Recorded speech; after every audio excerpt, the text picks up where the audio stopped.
po ako makalakad. Wala po akong kasama. May kasama man po ako sa bahay, may work, pero hindi naman ako dumedepende. Ay sa kasama ko sa bahay. Kay Lord lang talaga ako lumapit. Sabi nga po sa Joshua 1, chapter 1, verse 9, I have not commanded you. Be strong and courageous. Do not be afraid. Do not be discouraged, for the Lord our God will be with you wherever you go. Yun po yung pinangahawakan ko hanggang ngayon po. 2 beses po nag-appeal po para sa SPAS. Qualified naman po ako sa SPAS, kaya lang po yung company ko wala pong quota. Ang hirap po. Kailan ko lang po nalaman na rejected po last 2 weeks ago po. Sabi ng company ko, kung gusto mo, uwi ka ng Pilipinas. Kung hindi ka makahanap ng work dito sa Singapore, uwi ka ng Pilipinas. Once na magkaroon ng available ng quota yard. Sabi ko, hindi Lord, nandito na ako eh. Mag-a-apply na lang ako sa iba. After 2 days po, nung nalaman ko po, nag-apply po ako through email, through online, sa job street po, doon po ako nag-a-apply. Glory to God, may nag-email back po sa akin. Ngayon po, inaayos na po yung kontrata. Titimaan ko na lang po, yun na po. Nawa po ay tuloy-tuloy na po yung paglakad po sa MOM po ng Pasko. Yun po ang aking pinaka-asana po, Lord. Lord, thank you. Glory to God, Lord Christ Jesus. Hallelujah. Hallelujah. Glory to God. Glory to Christ Jesus. Amen. Ngayon pa lang sis, lahat tayo na nandito, in-claim na natin na matatanggap mo na yung approval ng iyong Alam mo ba yung Alex na yung nakaka-amaze talaga sa mga kapatiran natin, ano? Lalo sa kanilang dalawa na totoo, no? Yung kanilang unwavering faith, unwavering spirit, na paniniwala talaga sa ating Panginoon na siya ay kikilos at kikilos at kikilos para sa atin. Amen. So, yan, Ibagat talaga, Lord. Lord, umakit. Okay, so ngayon po, hindi na po tayo magtatagal. Mag-aalin po tayo ng mga awitin na napipiling awitin, praise and worship para sa ating Panginoon. Amen. So tatawagan na po natin ang ating pong IHM choir po. Tayo na po dito. Praise God. Siyempre kayo lahat, sabay-sabay tayo magpupuri ang awitin ng sa ating Panginoong Yahweh. At ang gagamitin na mag-lead ng ating worship lead for tonight, walang iba kundi ang ating gwapong brother, si Brother Joey Panghardo, and kasama po ang ating pong kapatid, Sister Janet Beret. Praise God.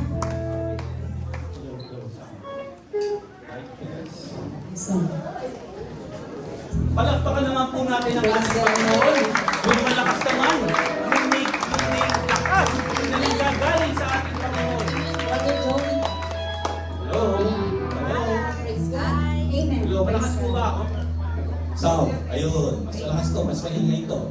Sabihin mo sa katabi ninyo, Happy Anniversary! Happy Anniversary! At dahil 11th anniversary natin ngayon, hindi ko kayo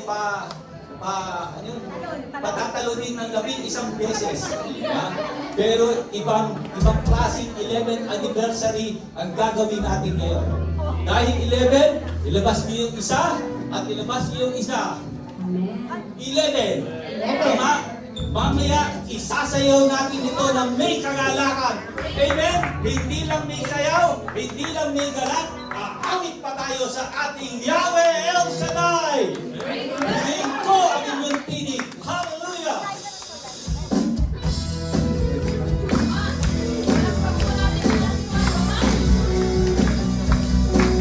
Sumigaw tayo, sumagay kayo sa amin, at tayo aawit ang himla.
Hallelujah.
Napagod po ang lahat?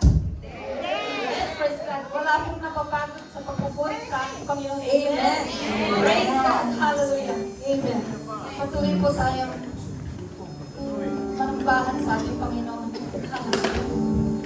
Praise you, Jesus. Dahil hallelujah, purihin ka, Panginoon, sa iyong dakilang pangalan. Yes, Lord. Kaluwalhati ang iyong pangalan, Panginoon. Sa iyo lamang, Panginoon,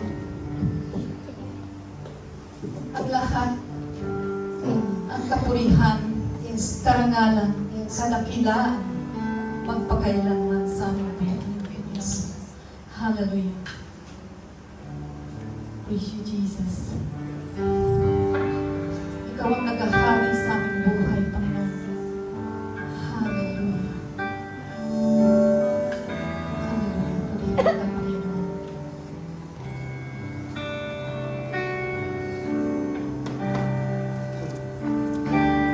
Bawat oras, walang hanggan, pagpupugay ang inaalay ng mga anghel at nilikha. Isang tinig na matugol na pagsumay. Banal ang Panginoon, banal ang Panginoon.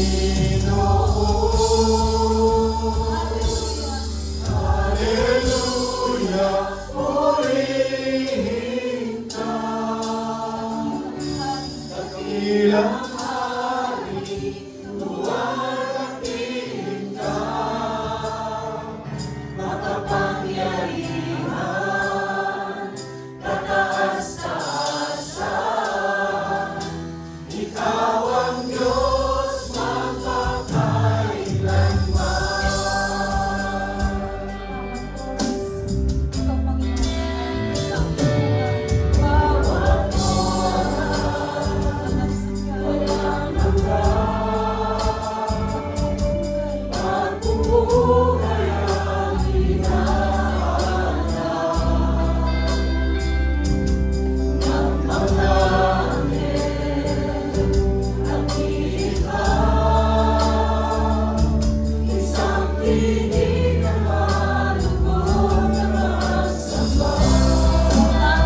Messiah unto thee. For your words contain the plan, they just do not understand. Your most awesome work was done to the filthy of your Son. El Shaddai, El Shaddai, El Elyon,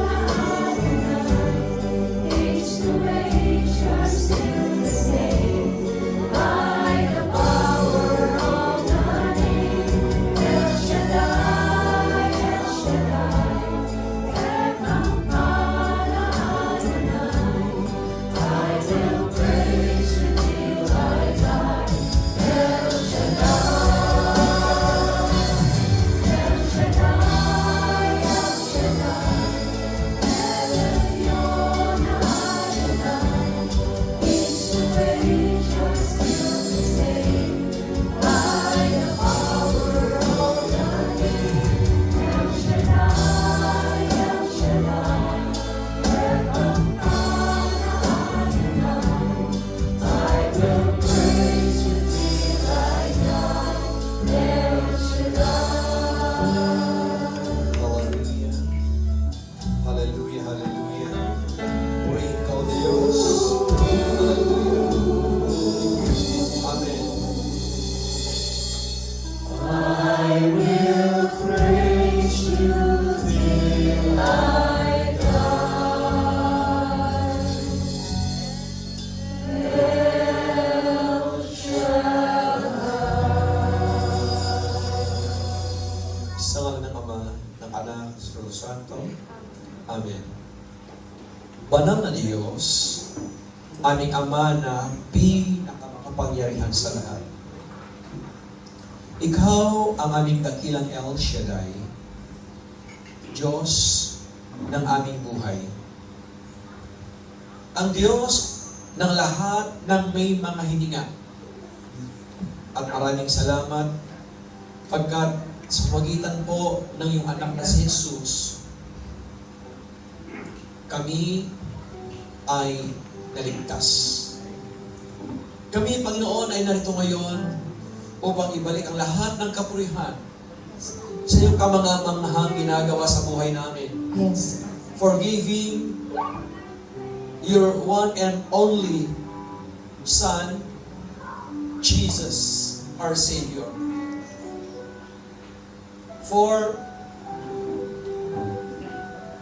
being our God.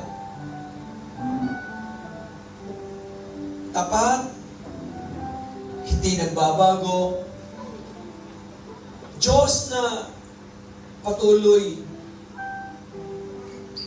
na gumagabay at pumapatnubay po sa amin.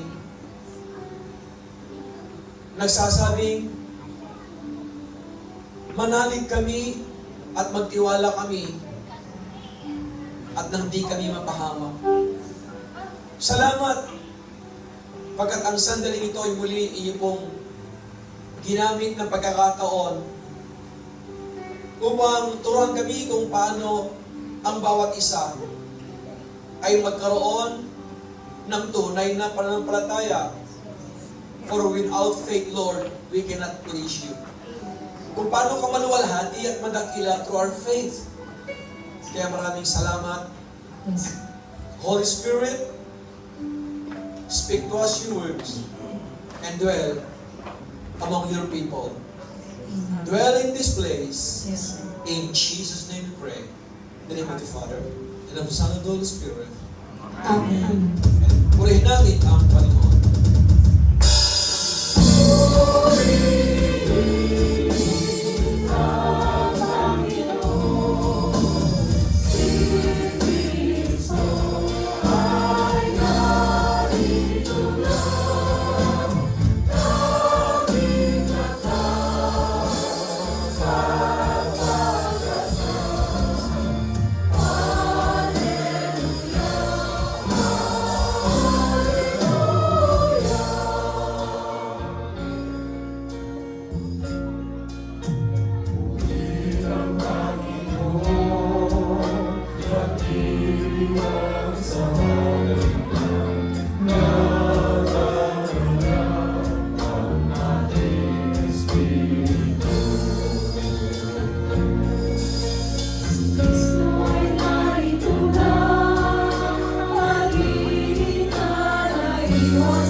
Praise God. Malakas na palakpak para sa ating Panginoon. Praise you, Jesus. Hallelujah. Now, our reading for this evening is taken from the books of Hebrew, chapter 11, verse 6. From the letter to the Hebrews, chapter 11, verse 6, and it says, "And without faith is impossible to please Him. For whoever would draw near to God must believe that He exists and that He rewards those who diligently seek Him." Sabi po sa Tagalog na ating sariling wika, kung hindi tayo sumasampalataya sa Diyos, hindi natin siya mabibigyang kaluguran. Sapagkat ang sino mang lumalapit sa Diyos ay dapat sumasampalatayang may Diyos na nagbibigay ng gantimpala sa mga nananalig sa Kanya. Brothers and sisters in Christ, the word of the Lord. Palapakan po natin ang kalutan. Salamat sa Diyos. At ito po pong lahat sa pangalan po ng ating Panginoon. Magandang gabi po. And happy 11th year anniversary. Yan. Happy 11th year po. Tama-tama yung reading natin. Hebrew 11. Di ba? Now, dito po sa binasa natin, makikita po natin na this verse clearly describes yung essential, yung kahalagahan. Ano po? Na tinatawag na yung elements of faith that God desires from those who come to Him. Meron pong nais po ng Panginoon na ibig pong makita sa bawat isa sa atin na mga lumalapit po sa Kanya, at ito po yung tinatawag na kung saan ay pananampalataya.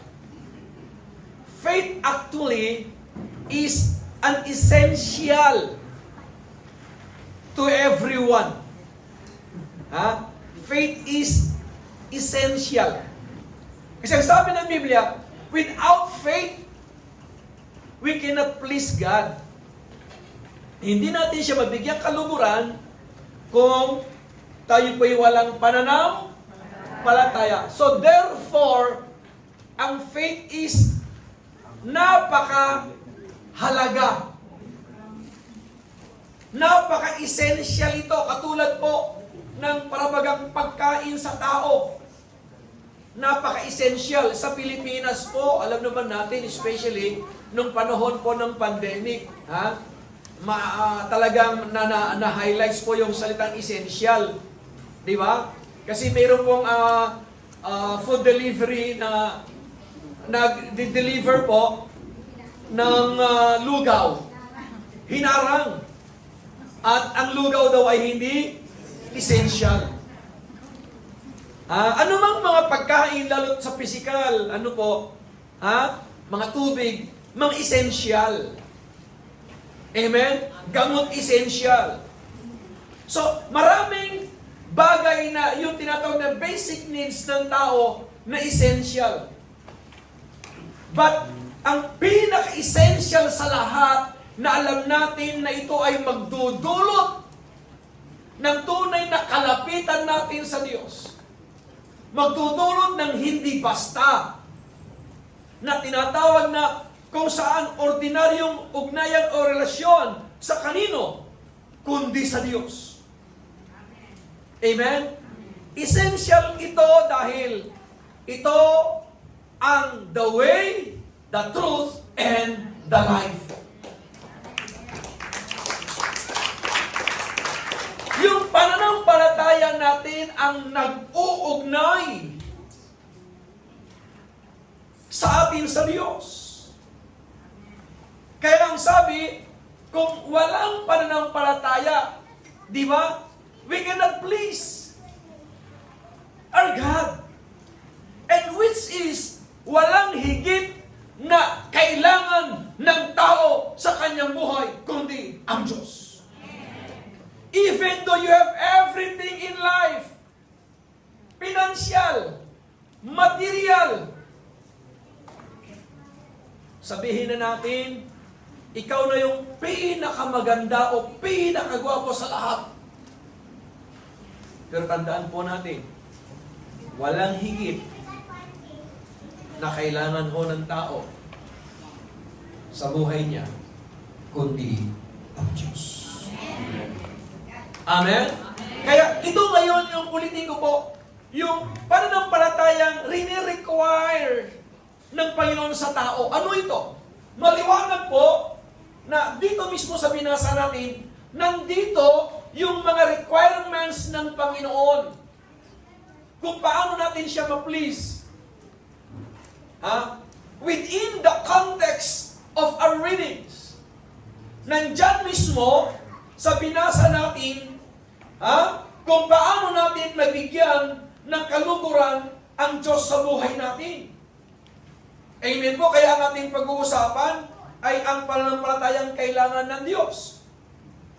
Amen po. So therefore, faith is not an optional. Hindi optional ang faith. Hindi yung manalig ka lang kapag kinakailangan. Kapag situational. Di ba? Pag wala nang chance. Alam niyo po, minsan nakakalungkot sa tao ang ito. Di ba? May mga, lalo po sa mga nagtatrabaho sa medical science, may mga talagang hindi maiwasan na hindi lang 50-50 ho sa hospital.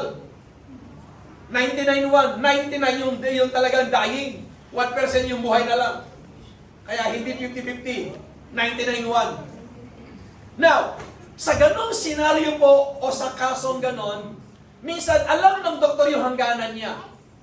Alam ng doktor yung limit niya. At maski sinong tao, may limitasyon pati sa karunungan at kaalaman at kakayahan.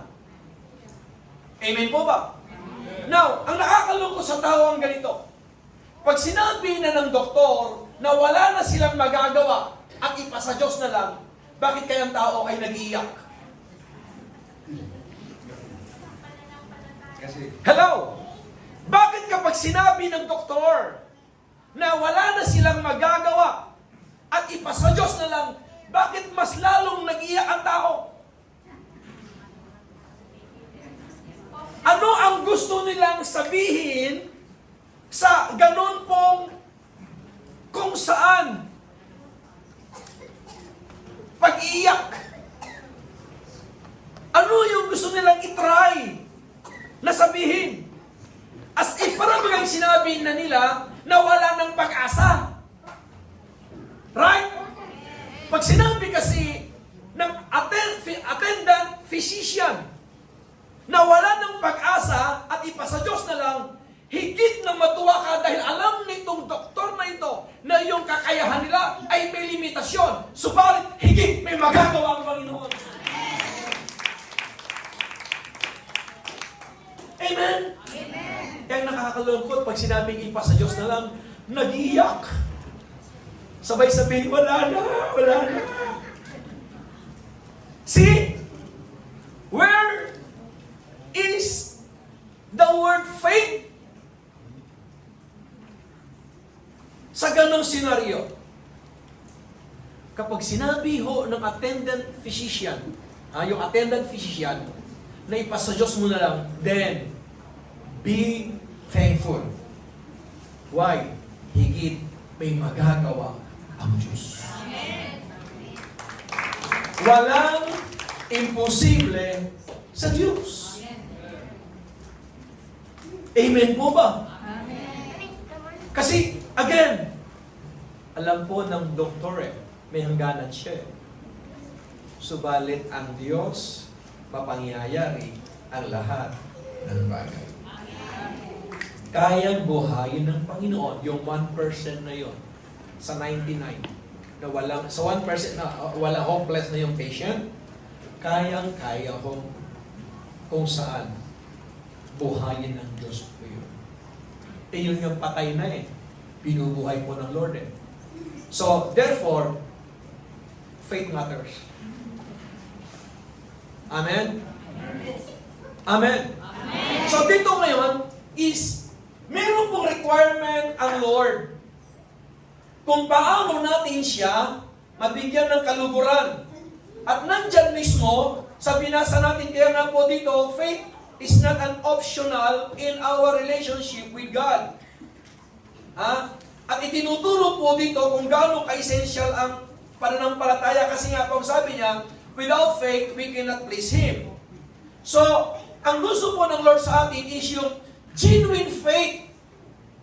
Yung genuine faith na talaga namang paniwalaan mo yung bagay nang sabi ng Hebrew chapter 1, di ba? Na maski hindi mo nakikita, you have to believe it.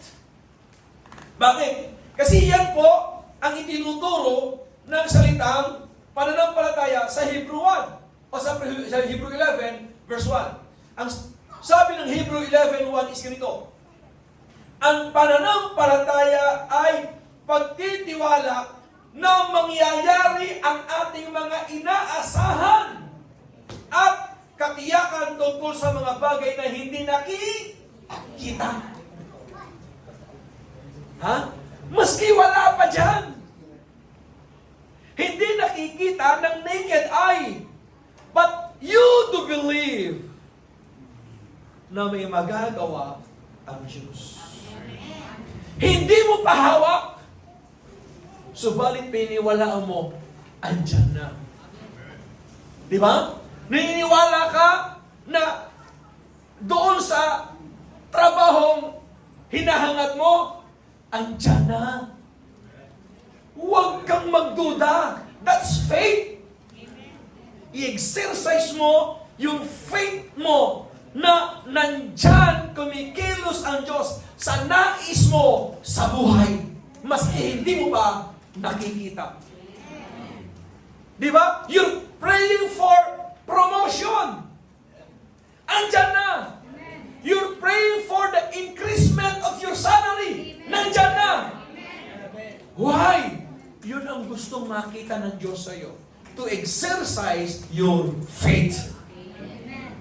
Maliwanag po ang sabi ng Hebrew 11:1. Piniwalaan mo ang mga bagay na hindi mo pa nakikita. Amen po ba? So yun po yung hinihiling ng Lord. Ha?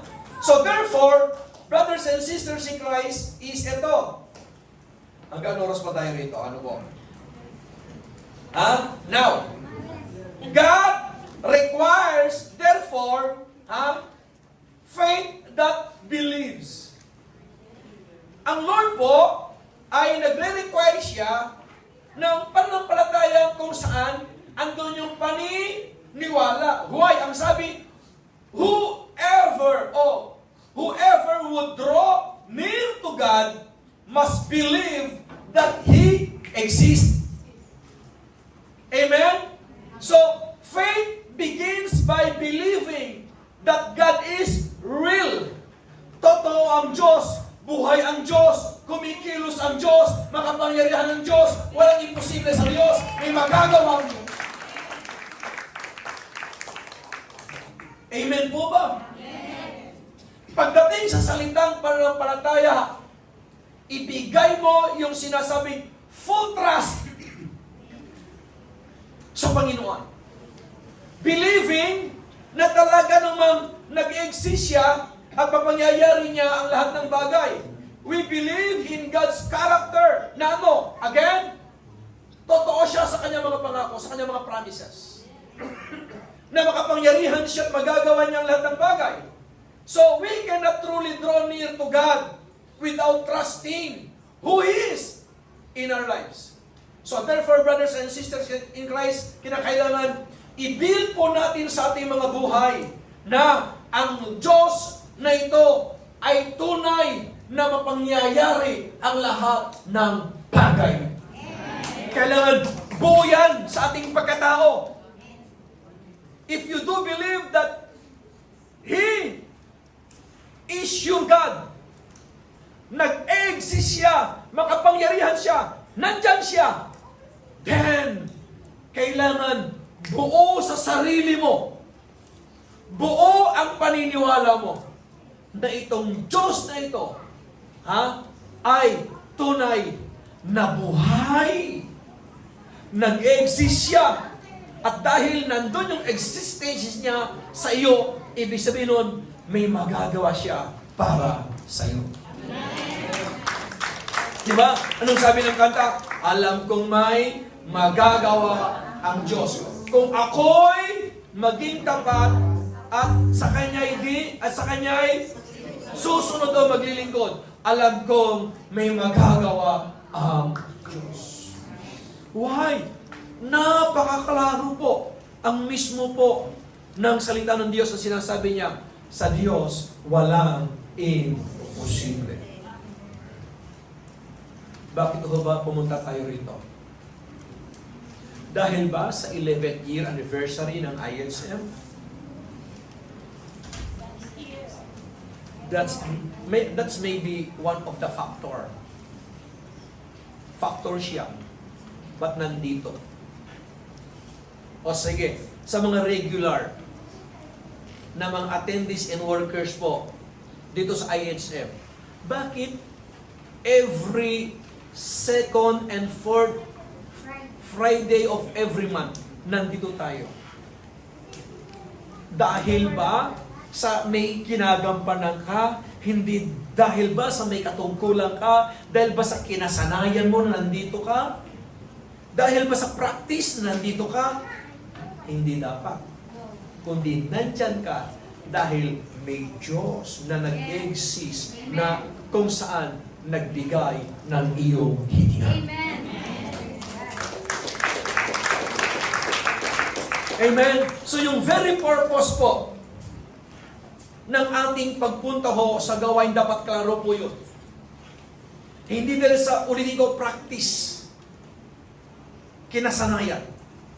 Hindi dahil may katungkulan kang ginagampanan, kundi nandyan ka for one purpose, solely for the Lord. Amen po ba? Amen. Amen po ba?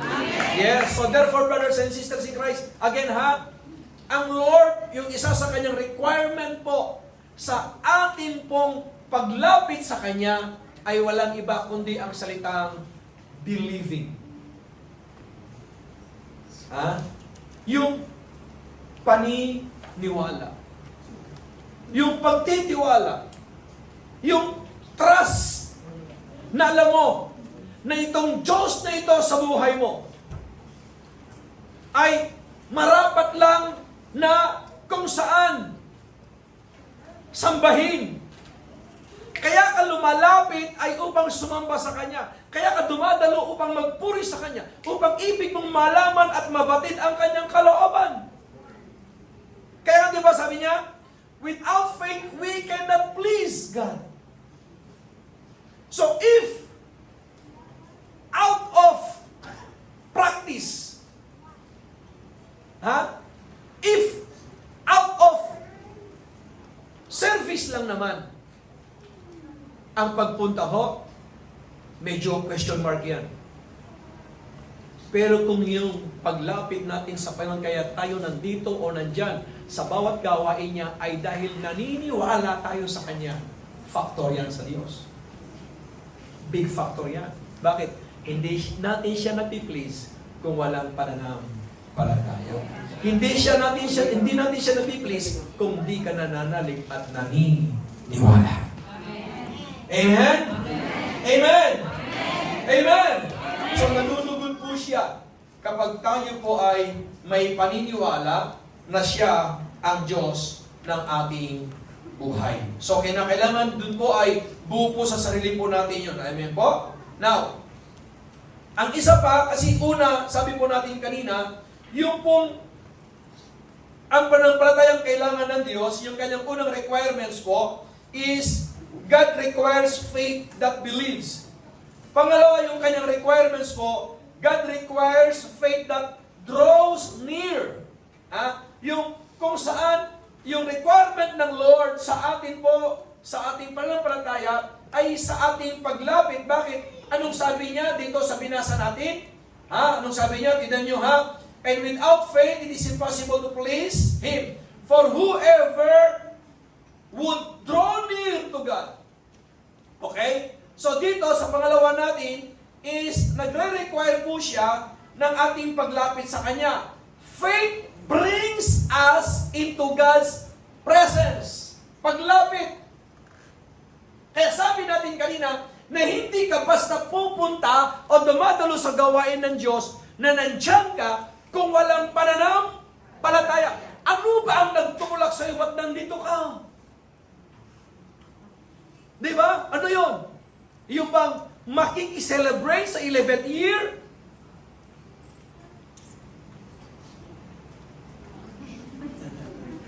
Hello? Are you there?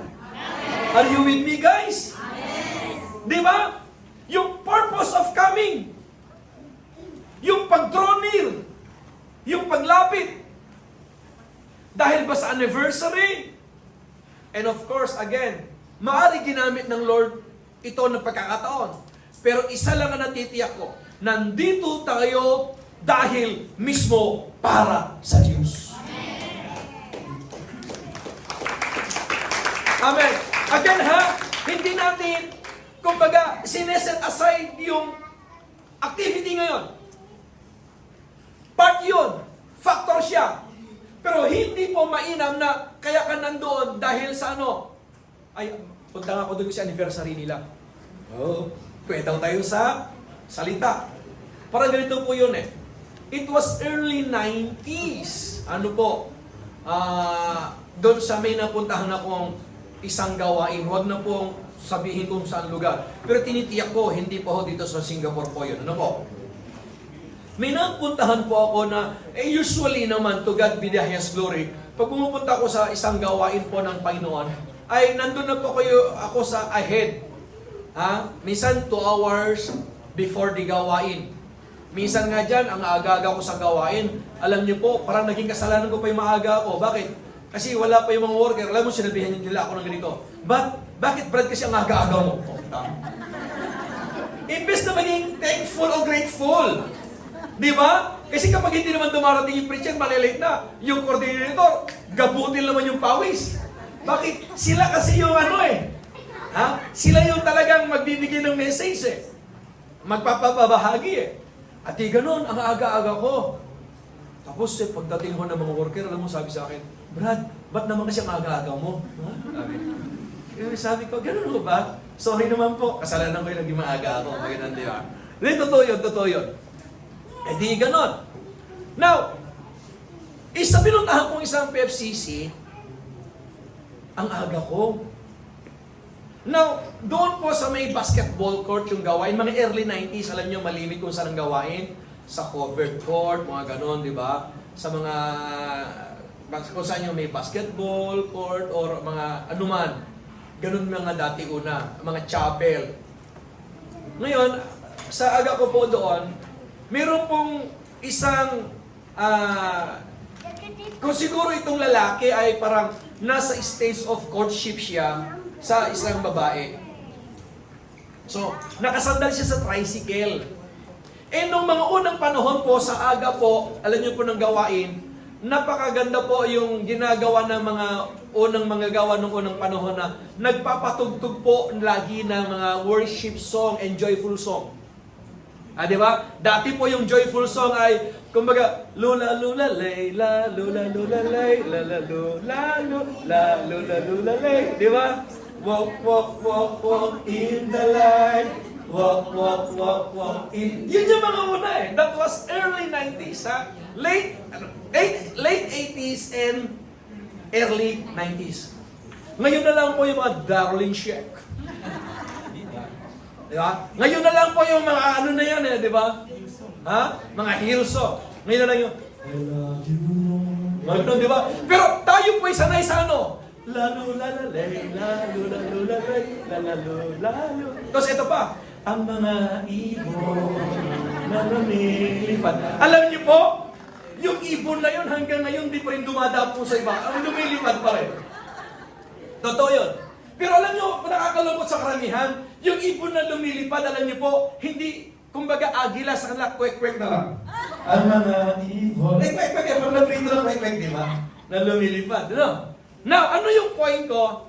Noon po, talagang as in a form, pamaraan siya, medium po ng pag-invite, yung ganun sa attention getter sa iba, sa mga naglalakad. Para ano? Ay, ano yan gawain ng El Shaddai?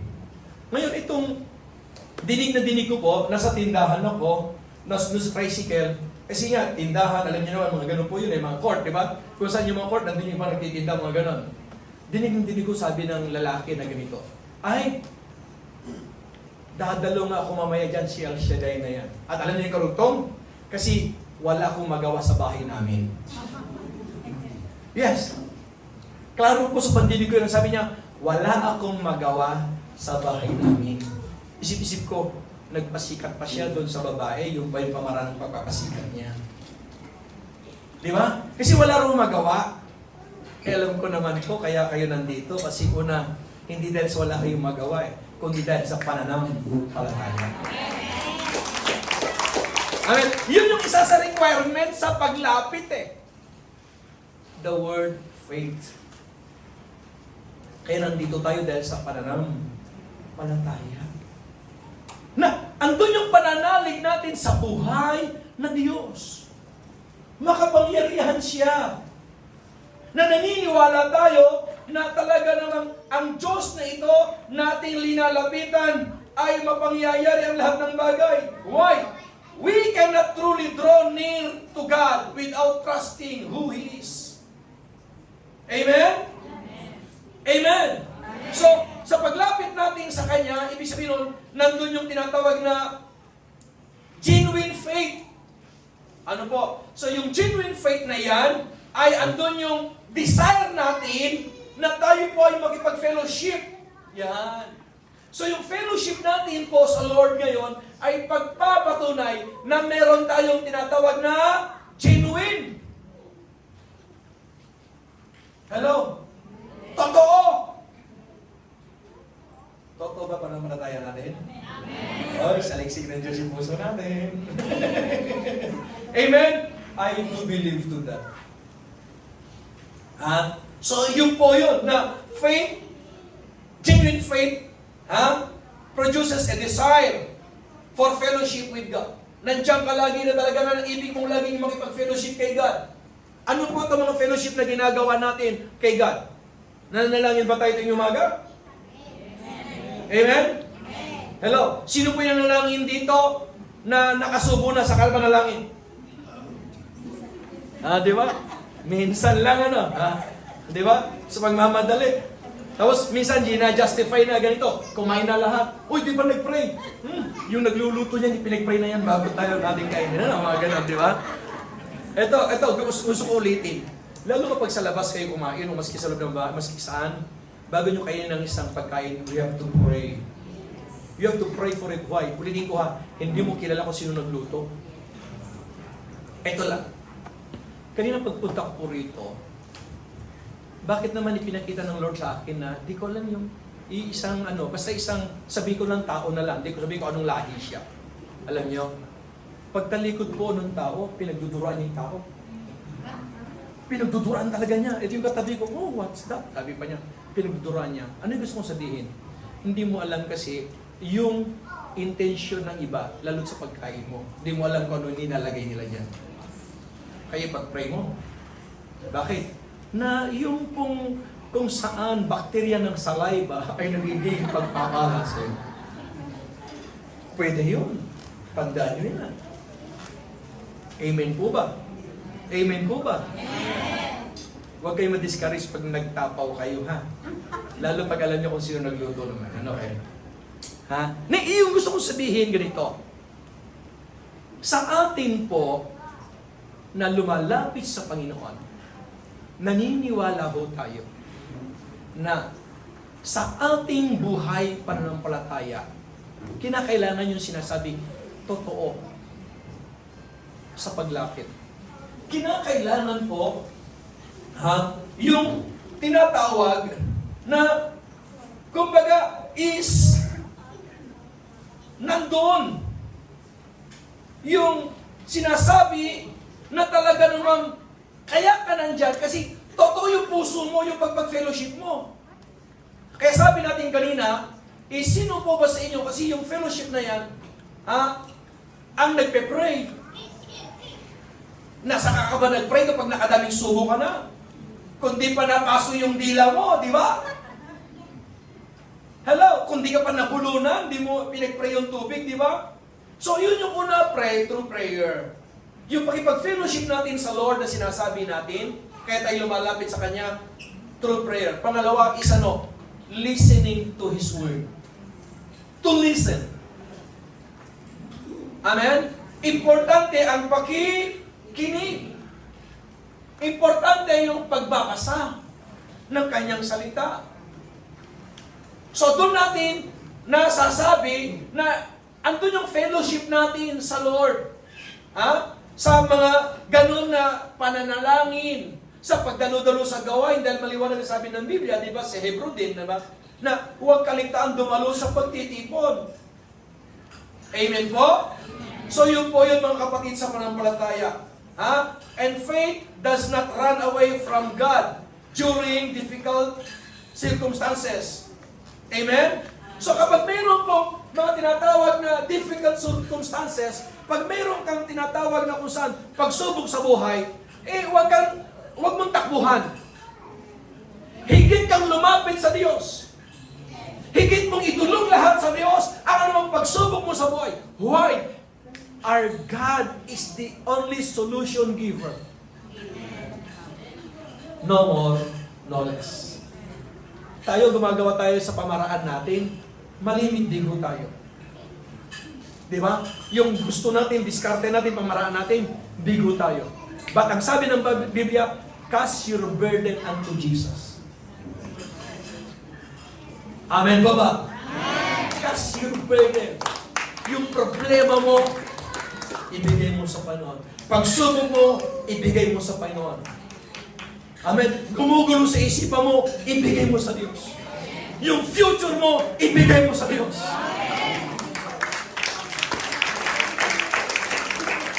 Why? For God knows what is best for our tomorrow. Higit alam ng Diyos ko ano ang mabuti sa atin. Higit na alam niya ng lahat ng bagay, maski pagsubok ay ikabubuti ng bawat isa sa atin. For in all things God works together for good. Amen po ba? Amen? Sabi po nung isa nating kapatid, kasi meron tayong kapatid na she was asking for prayer lagi po. At to God be the glory, answered prayer po siya. And then binigyan ko po siya ng madaling araw, at tamang-tama po, nung pagising ko, is binigyan ko po siya ng, nabasa ko po yung message niya, binigyan ko po ng biblical quotes po siya. Sabi ko, binigay ko yung ganitong Bible verse sa kanya. Alam mo, sabi sa akin, salamat at yan laging ipinapakita ng Lord sa akin, brother, sabi niya. And thank be to God, why? Answered prayer po yung ating kapatid. And to God be the highest glory. See, alam mo, sabi niya, yung difficulties nila, ang napakaganda, ito, patotoo ng kapatid natin ito sa message niya sa akin. Yung difficulties nila ay isang magandang pangyayari sa buhay nila. Bakit? Doon nakita na lalo silang nagkaisa na pamilya upang dumulog sa Diyos. Lumapit sa Panginoon. Hello! Lalong natuto na lumuhod sa Panginoon. Kaya nga, pag dumating yung difficulty sa buhay, huwag mong takbuhan. Hello. Dahil kapag takbuhan mo, lagi nating tatandaan. Ang sabi nga po, di ba? The late Freddie Aguilar sa kanyang kanta, ang umaayaw ay di nagwawagi, at ang nagwawagi ay di umaayaw. Pagtakbuhan mo problema, walang mabuting maidudulot. Subalit kapag tayo mo sa Panginoon, by the grace of God, sa tulong ng Diyos, then you will see this awesome and manifestation work of our living God. Kaya nga sabi, di ba? Anong sabi niya? He works in ways we cannot see. For He, our God, will make a way where there seems to be no way. Amen! Amen! Kaya pag may pagsubok, lumapit sa Lord. Dahil linggo, siya lang po ang kasagutan. Pag lumayo ka, walang mangyayari. Kaya nga cashier burden, kapag lumapit ka, sabi ko, ulitin ko ha, He works in ways we cannot see. Kaya ang isa sa requirement po, dito sa ating binasang 11.6 po ng Hebrew is, yung requirements, yung paglapit sa Diyos. Yung unang requirements ay pananalig. Ang pangalawa po ay paglapit. At ang isa pa ho, ang requirements is this. Kaya tinanong ko po kayo kasi baka mamaya oras natin ha. Pwede niyo po ako i-time out. Ay, time out na ba? Time out na ba? Wala yung referee. Just give me 1 minute long. Okay? Sayang. Napangalawa pa lang tayo. So, isa sa requirements po is yung kung ganito. God requires faith that diligently.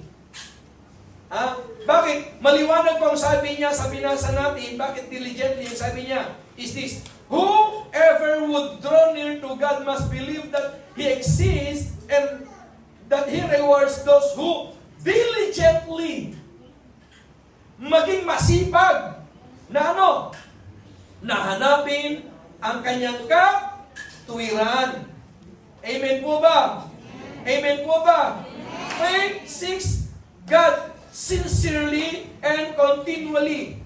Hindi pwede yung ngayon, ang sigla-sigla mo, bukas ayaw mo, dapat diligently. Dapat kada linggo, lalo pag may off ka.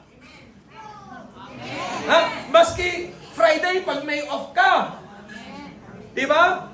Tapos, kapag yung alam mo na talaga namang Ganado ka pa, tumayo na nga tayo.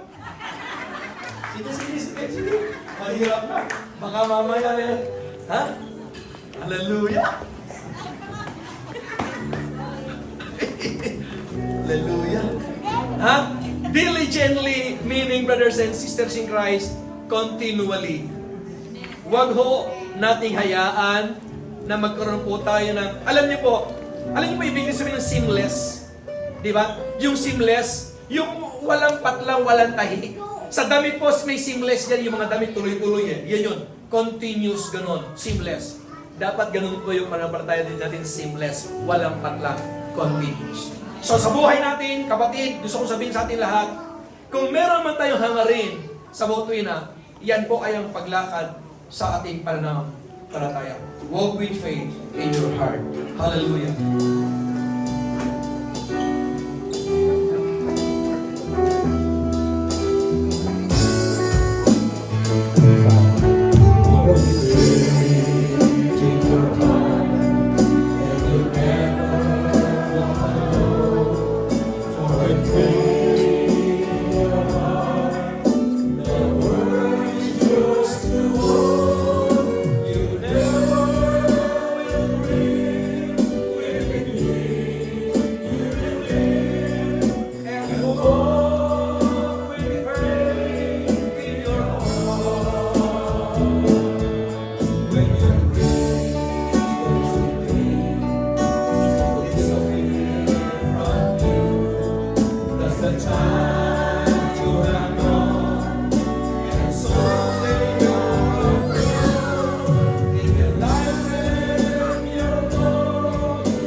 Brothers and sisters in Christ, wala pong tao na wala pong pagsubok sa buhay.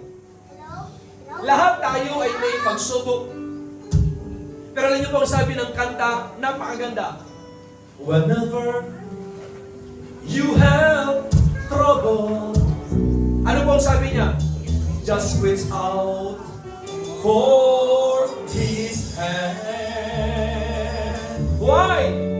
He's by your side, your constant guide, and sweet to understand. You will find, yes, happiness. Thank you, Lord. Hallelujah. And you'll find it's just around the bend. He won't let you down. Find a smile on the crowd. So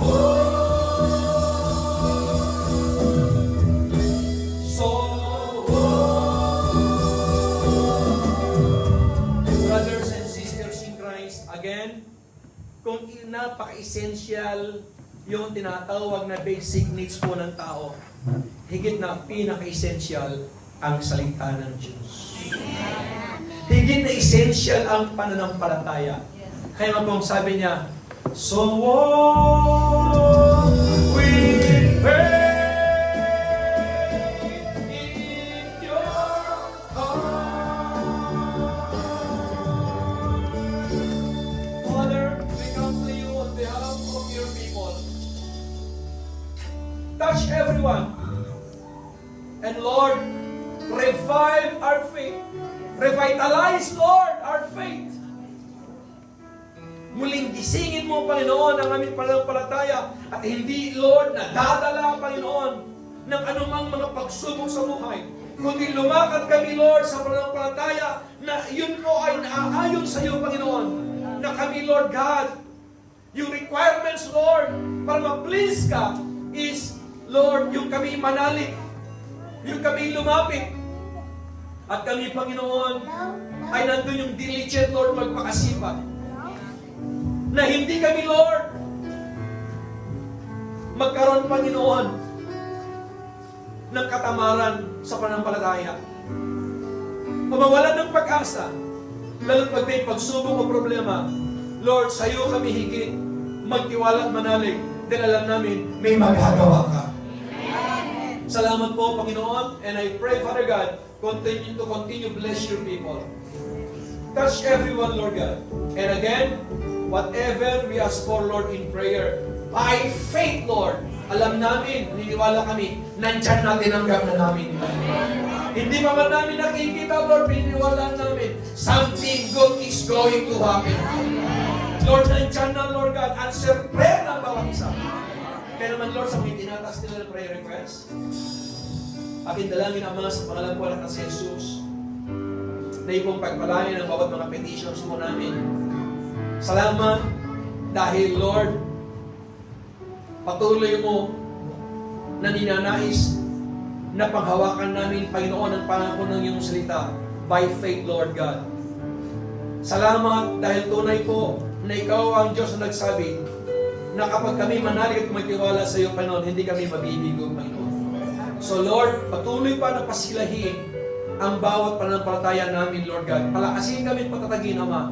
At patuloy po nawa, Lord God, na ikaw ang mabigyan namin ng kaluguran sa pananampalataya nito, O Diyos, na required mo sa amin, Ama. Lord, basbasan mo rin po at pagpalain ng kaloob na siyang gawain. Lord, itong IHM anniversary, Panginoon, dalay ko po na i-bless mo po ang mga awit mo, mga mananamba mo, Lord, mga worshipers, instrumentalists, Lord God. Bawat isa, Panginoon, na, Lord, lumalapit dahil may pananampalataya. Lumalapit dahil naniniwala, Panginoon, na ikaw ang Diyos ng buhay ng bawat isa. Lumalapit kami dahil ikaw, Lord God, ang tunay na pininiwalaan namin na kung kami hiwalay sa iyo, wala kami magagawa, Panginoon. Kaya salamat po, at ngayon pa lamang, Lord, we do believe, Lord God, ang lahat ay answered prayer na. Sa may karamdaman, dalayan ko po ay kagalingan, sa manangihina, Lord, kalakasan, at ganoon din, Lord, naghanap ng katwiran ng mga kasumpong, Lord God, at patuloy po nawa kung paano kami mapayat at maluwalhati na nakarating sa dakong ito. Ganoon din sa aming mga pag-uwi, Lord God. Pagpalain niyo po aming mga pag-uwi, samahan kami, Ama, sa pangalan ni Jesus, sa kalan naman, Espiritu Santo. Amen. Amen. Happy anniversary, ISM, and to everyone, God bless us all. Thank you.